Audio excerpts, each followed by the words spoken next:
ekspresi sukacita yang terbaik kepada setiap saudara-saudara yang sampai kiri kanan Bapak Ibu Saudara. Haleluya. Puji nama Tuhan. Mari kita membaca firman Tuhan pagi hari ini dari Matius 24 ayatnya yang ke-36, lalu kemudian loncat ke ayat 40 sampai 42. Matius 24 ayat yang ke-36, lalu kita akan loncat ke ayat 40 sampai 42. Baik, saya percaya kita semua membawa Alkitab kita, amin? Ya, mari kita membaca bersama-sama 2-3 ayat. Tetapi tentang hari dan saat itu tidak seorang pun yang tahu, malaikat-malaikat di sorga tidak, dan anak pun tidak, hanya Bapa sendiri. Ayat 40 sampai 42, 2-3 ayat. Pada waktu itu kalau ada 2 orang di ladang, yang seorang akan dibawa dan yang lain akan ditinggalkan. Kalau ada 2 orang perempuan sedang memutar batu kilangan, yang seorang akan dibawa dan yang lain akan ditinggalkan. Karena itu berjaga-jagalah, sebab kamu tidak tahu pada hari mana Tuhanmu datang. Amin. Puji nama Tuhan. Saya memberikan tema firman Tuhan pada saat pagi hari ini, yaitu berjaga-jaga menjelang kedatangan Tuhan. Katakan bersama-sama, berjaga-jaga menjelang kedatangan Tuhan. Berjaga-jaga menjelang kedatangan Tuhan. Ya, di ayat 42 dikatakan, karena itu berjaga-jagalah, sebab kamu tidak tahu pada hari mana Tuhanmu datang. Kita tahu bahwa kedatangan Tuhan Yesus yang pertama kita sudah tahu bahwa itu kita rayakan dalam momen Natal yang sebentar lagi juga kita akan rayakan. Itu adalah kedatangannya yang pertama ke dunia ini. Dia datang sebagai manusia dan juga dia memiliki keilahian 100% Tuhan, 100% Allah. Namun dia menjadi perantara bagi kita dengan Bapa. Yaitu dia datang sebagai manusia menjadi juru selamat bagi kita, untuk supaya kita diselamatkan dari setiap dosa-dosa kita. Tetapi ketika dia naik ke surga, Tuhan katakan bahwa dia akan datang kembali dan membawa setiap umat kepunyaannya untuk bersama-sama dengan dia naik ke surga, dan di sana kita akan mengalami yang namanya perjamuan kawin anak domba Allah. Namun mengenai kedatangannya itu tentu saja kalau ada pesan seperti itu, mungkin kita sama seperti murid-murid akan bertanya-tanya, Bapak Ibu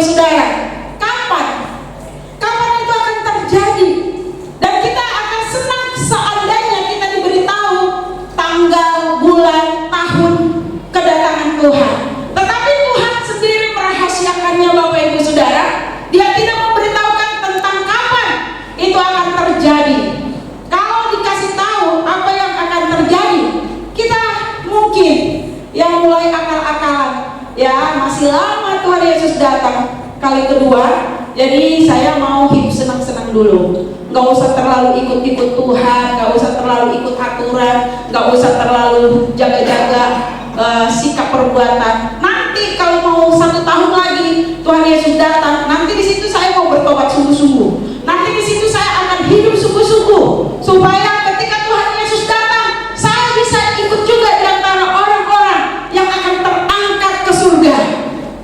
Nah, Bapak Ibu Saudara, itu yang akan manusia lakukan kalau Tuhan beritahukan mengenai kapan Tuhan akan datang.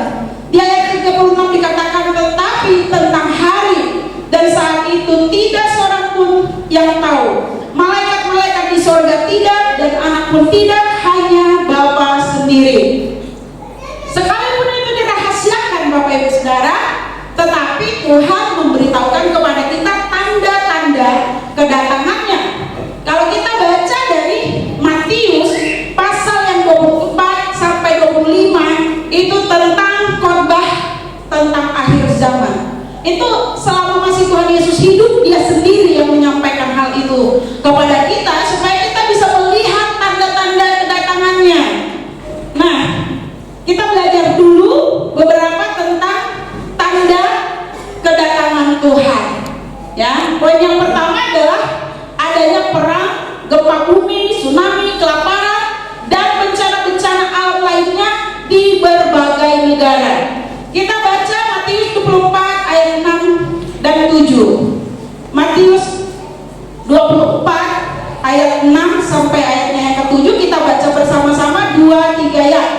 Kamu akan mendengar deru perang atau kabar-kabar tentang perang, namun berawas-awaslah, jangan kamu gelisah, sebab semuanya itu harus terjadi, tetapi itu belum kesudahannya.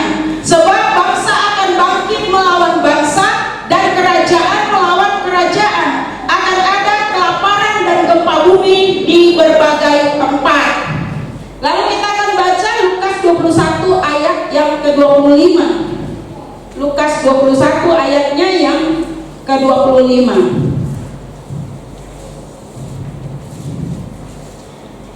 Kita baca bersama-sama 2-3 ayat. Dan akan ada tanda-tanda pada matahari dan bulan dan bintang-bintang, dan di bumi bangsa-bangsa akan takut dan bingung menghadapi deru dan gelora laut. Bapak Ibu Saudara, ketika mungkin saya masih tidak tahu umur berapa ya, waktu saya baca yang Lukas pasal 21 ini, dan pada momen itu belum pernah yang namanya terjadi tsunami, Bapak Ibu Saudara. Tapi saya baca ini, dalam hati saya gini, di bumi bangsa-bangsa akan takut dan bingung menghadapi deru dan gelora laut. Saya pikir, masa iya sampai bangsa-bangsa itu bisa takut sama bingung menghadapi deru dan gelora laut? Tetapi ketika tsunami mulai terjadi, saya langsung ingat ayat ini, Bapak Ibu Saudara. Deru dan gelora laut itu tidak sama seperti ombak laut yang biasa. Bahkan dia mencapai sampai puluhan meter ke atas.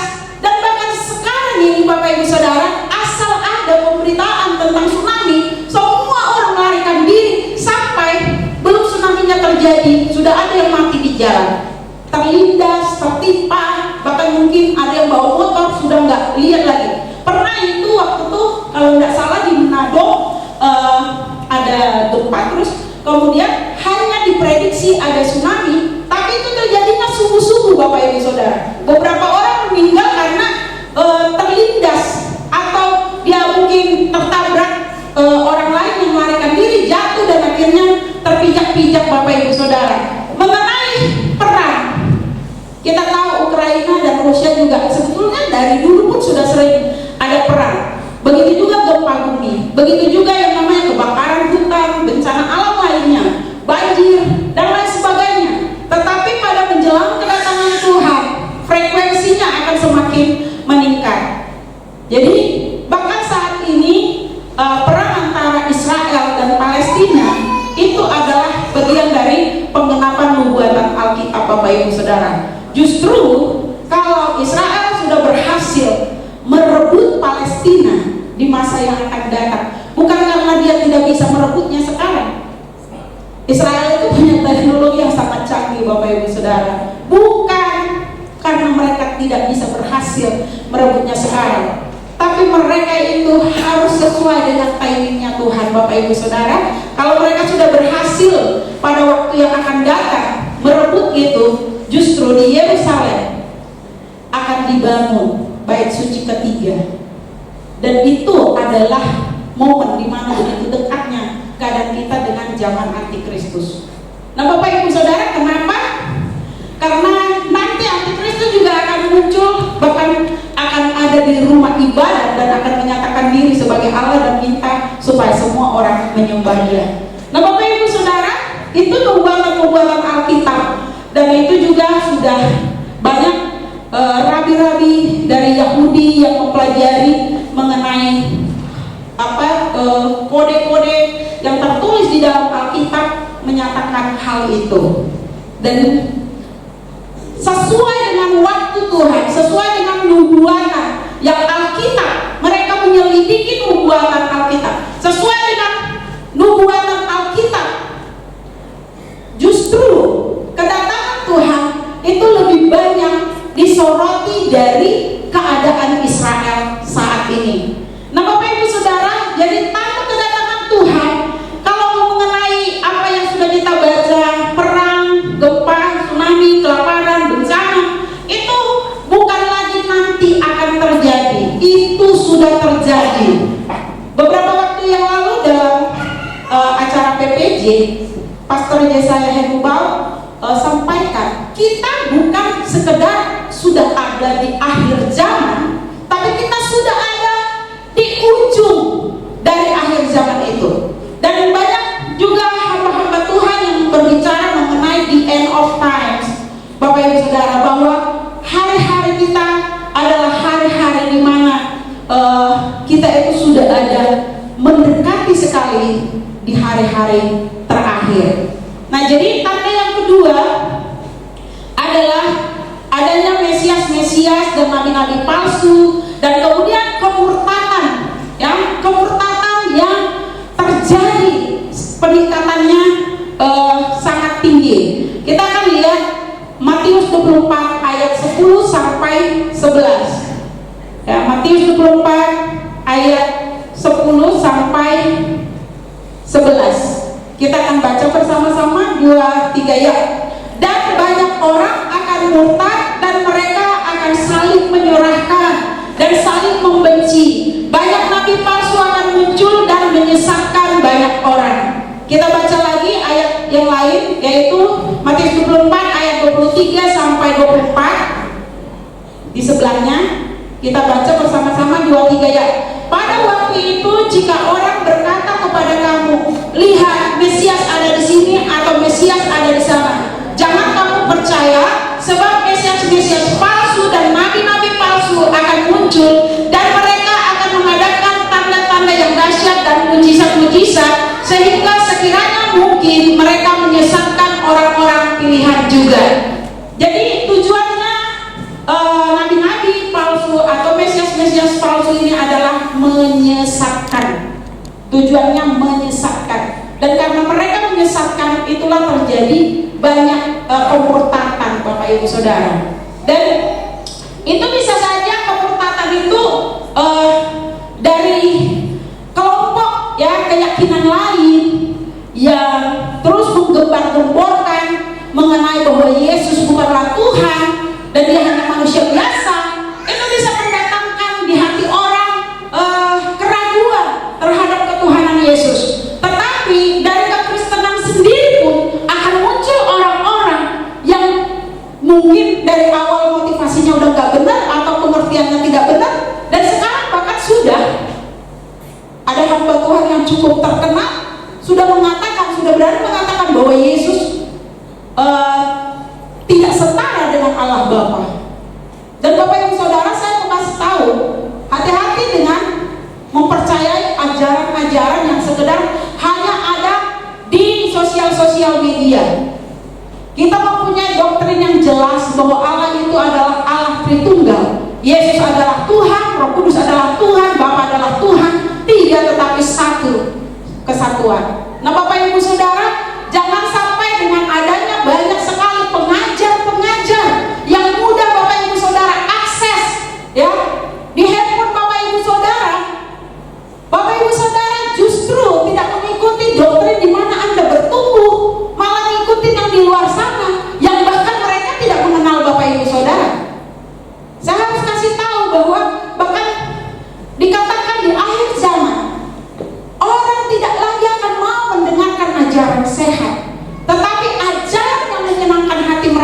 sendiri.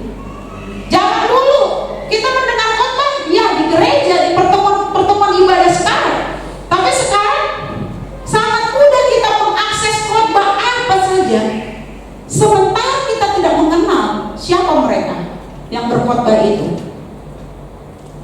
Jangan anggap remeh hamba-hamba Tuhan yang ada di dalam gereja, sebab yang mengenal Bapak Ibu Saudara adalah hamba-hamba Tuhan di dalam gereja.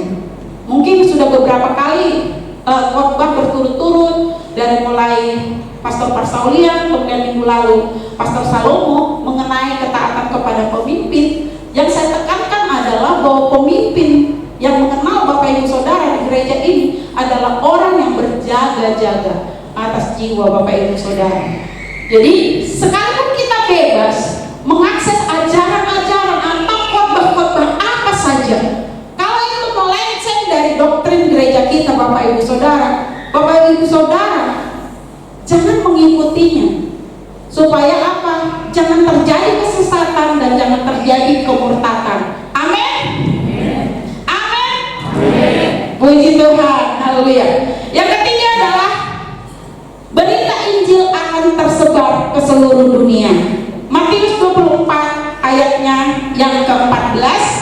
Anak-anak muda boleh membacakan Matius 24 ayatnya yang ke-14. Silakan. 2, 3 ya. Dan Injil kerajaan ini akan diberitakan di seluruh dunia, menjadi kesaksian bagi semua bangsa. Sesudah itu barulah tiba kesudahan. Amin. Jadi begitu juga dulu banget ya.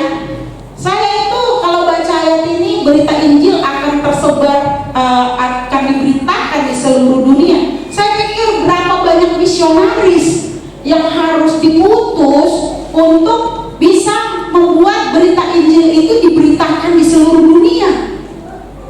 Dan berapa banyak orang Kristen yang mau menjadi misionaris. Tapi sekarang Bapak Ibu Saudara, dengan adanya sosial media, ini sudah digenapi bahwa berita Injil sudah diberitakan di seluruh dunia.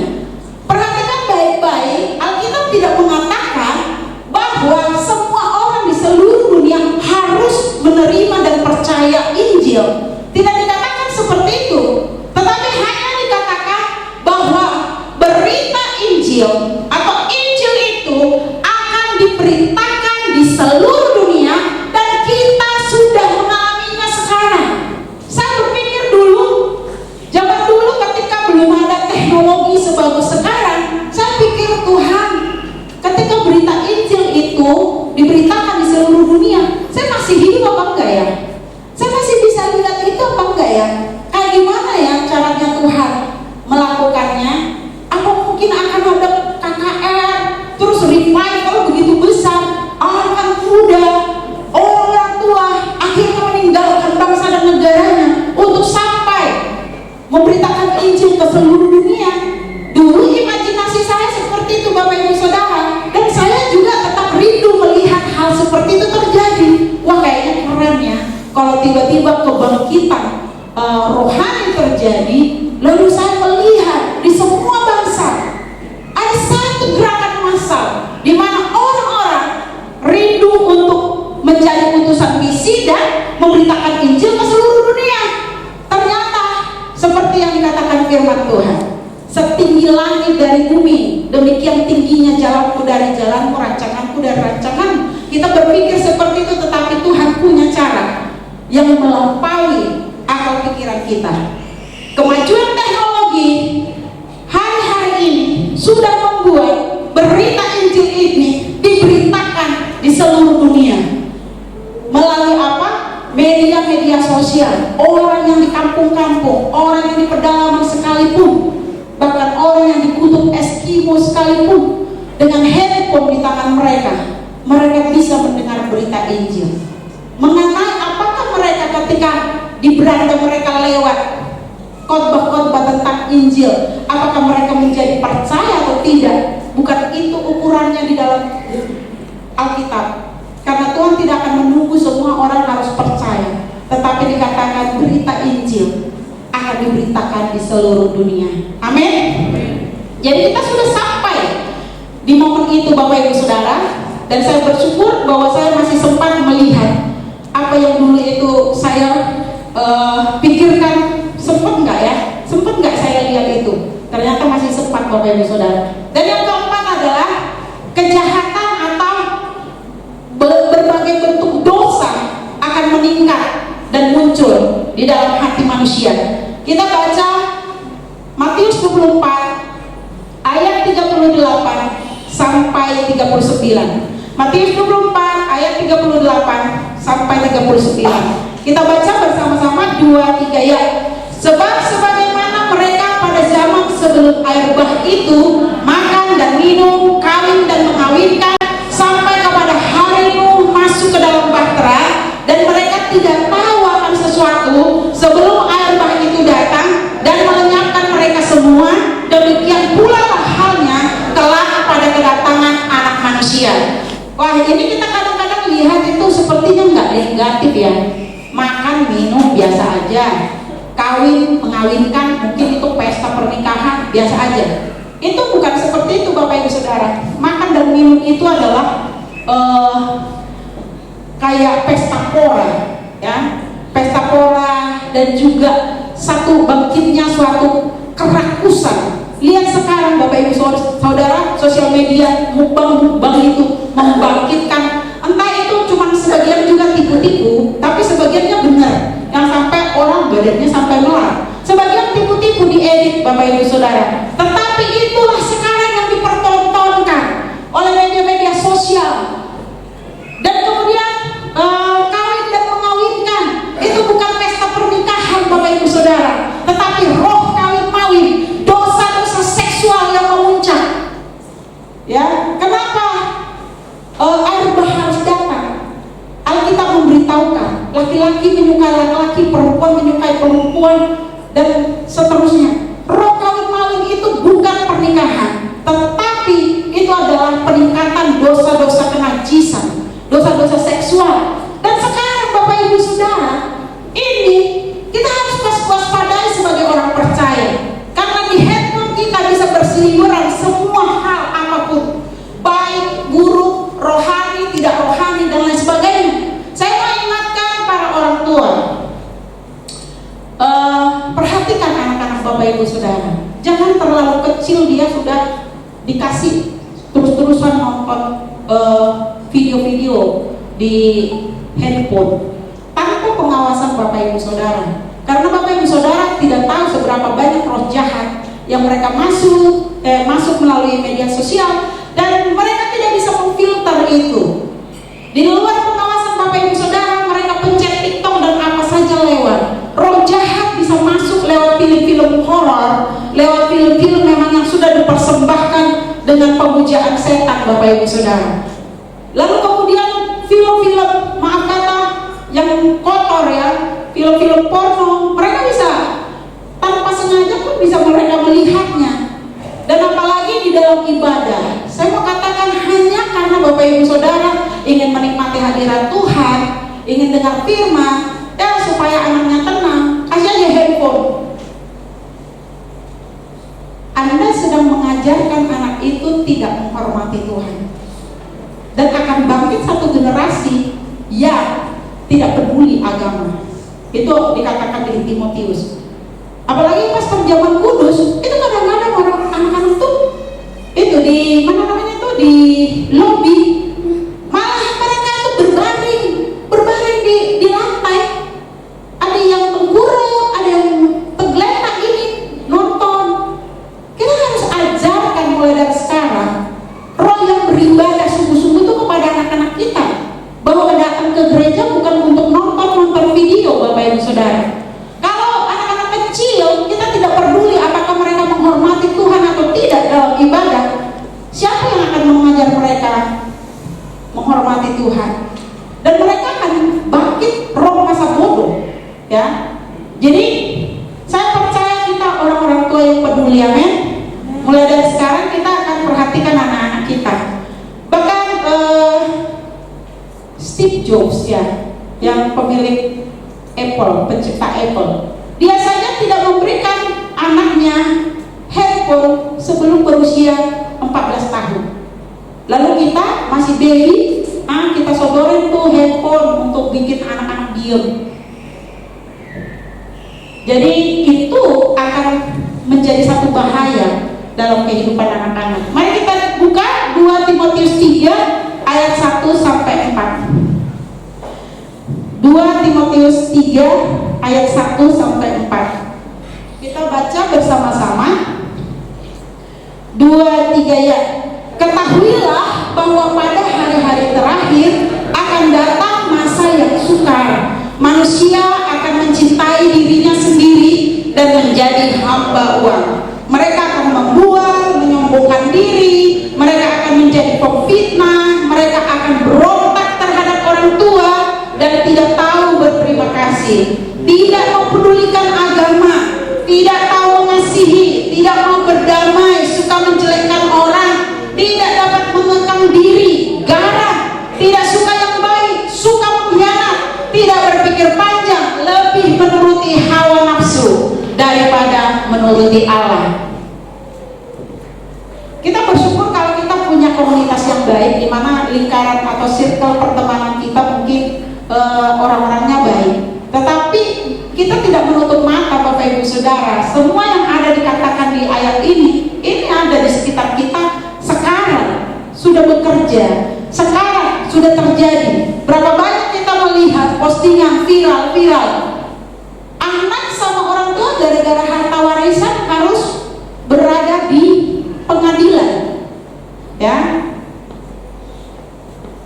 Cucu rela membunuh kakeknya gara-gara dia mengikuti bisnis online. Si cucu ini pinjam uang kakeknya, lalu nggak bisa bayar, kakeknya marah, terus dia bunuh kakeknya.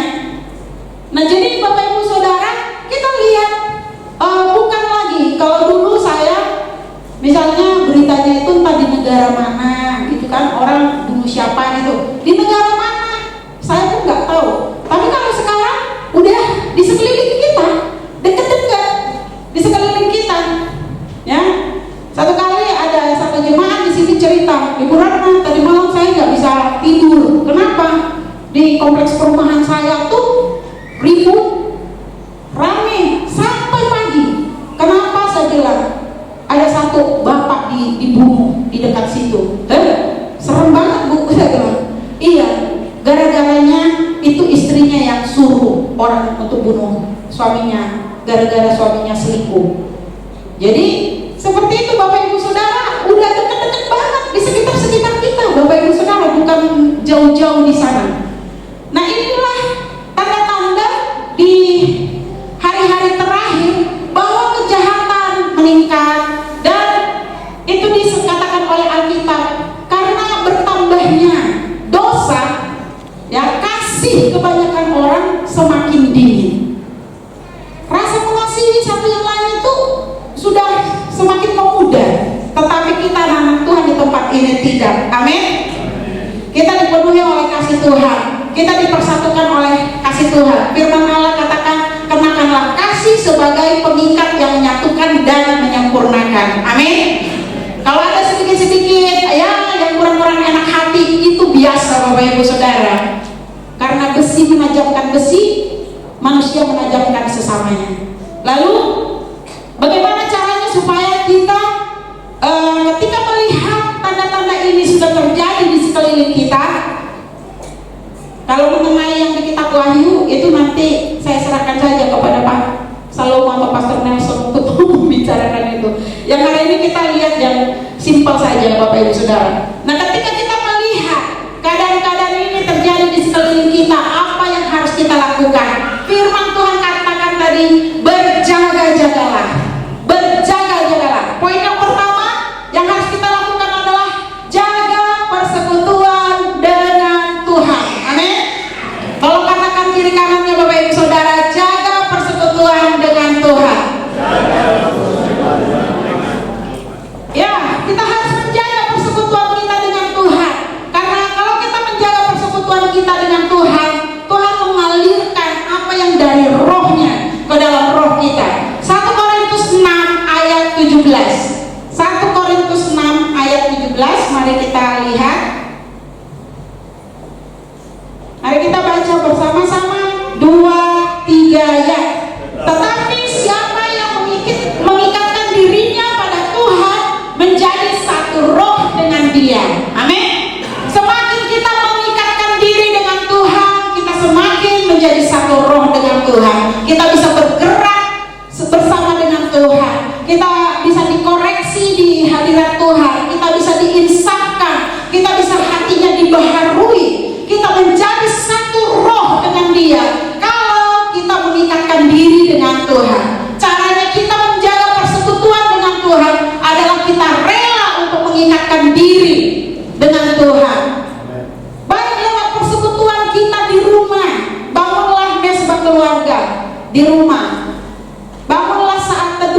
ini.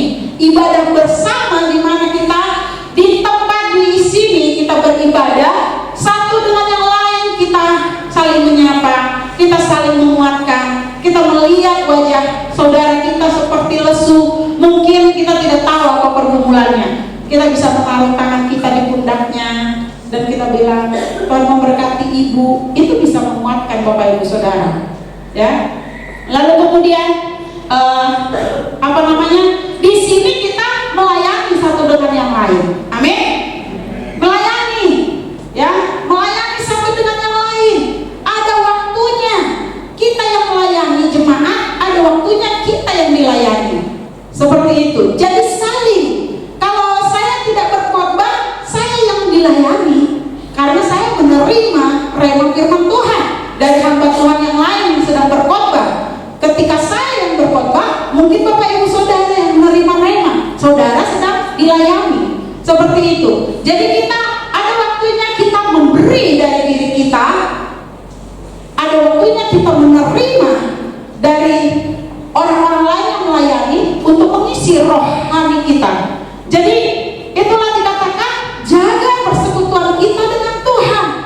Kalau kita jaga persekutuan dengan Tuhan, kita jaga komunitas kita, kita tidak akan biarkan saudara-saudara kita melenceng. Bapak Ibu Saudara, kita saling menjaga satu dengan yang lain. Amin. Ya, kita juga baca Ibrani 10 ayat 25. Ibrani 10 ayat 25. Kita baca bersama-sama. 2-3 ya. Jangan menjauhkan diri dari pertemuan-pertemuan ibadah kita seperti dibiasakan oleh beberapa orang, tetapi marilah kita saling menasihati dan semakin giat melakukannya menjelang hari Tuhan yang mendekat. Amin. Justru menjelang hari Tuhan yang makin mendekat, Alkitab katakan mari kita melakukannya dengan giat. Amin. Katakan bersama-sama, saya akan giat beribadah. Amin. Poin yang kedua adalah jaga hati. Jadi tadi jaga persekutuan dengan Tuhan itu vertikal ke atas, sekarang ke diri sendiri. Jaga hati. Amsal 4 ayat 23. Oh, udah langsung muncul ya.